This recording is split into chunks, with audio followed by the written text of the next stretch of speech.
नमस्कार, मी डॉक्टर अभिजित किशोर पवार, साई श्रद्धा hospital, Lasur station. आज नवरात्र उत्सवाचा पहिला दिवस. नवरात्र उत्सवाच्या आपणा सर्वांना हार्दिक शुभेच्छा. तर आपण नवरात्रीच्या 9 दिवस स्त्रियांच्या आरोग्याचा जागर करणार आहे. त्यांना ज्या काही समस्या आहेत, जे काही आजार आहेत, तर त्याविषयी चर्चा करणार आहोत. 9 दिवस आपण 9 विविध टॉपिकवर चर्चा करणार आहोत. तर पहिला आजच्या या व्हिडिओ सीरीज मधील व्हिडिओ आहे हिमोग्लोबिन. स्त्रियांमधले हिमोग्लोबिन कमी झाल्यावरती आपण नेमकं काय करावं?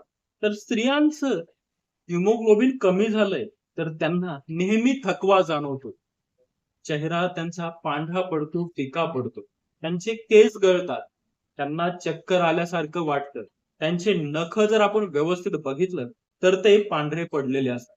अशी जर लक्षणं दिसली, तर त्यांना अॅनिमिया असू शकतो आणि त्यांनी हिमोग्लोबिनची तपासणी करून तर हिमोग्लोबिन वाढवण्यासाठी आपण आपल्या घरगुती पद्धतीने काय करावं? तर हिरवे पालेभाज्या याचं सेवन केलं पाहिजे. विविध प्रकारच्या डाळी असतील, हरभरा असेल, मसूर असेल याचं सेवन करावं.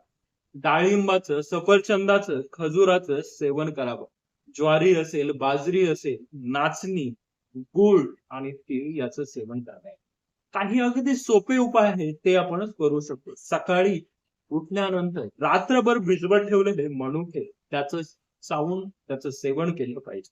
त्यानंतर गाजर, बीट आणि सफरचंद याचा ज्यूस आपण सकाळी उठल्यानंतर पिला पाहिजे. कारण त्याच्यामध्ये आयर्न सप्लिमेंट जास्त असतं. त्यानंतर ज्वारीची भाकर आणि त्यासोबतच पालकाची भाजी जर आपण खाल्ली तर बेस्ट आपल्याला कॅल्शियमही मिळेल, आयर्नही मिळेल आणि रक्त वाढण्यास नक्कीच मदत होते. खजूर आणि दूध रात्री झोपताना त्याचं सेवन करावं.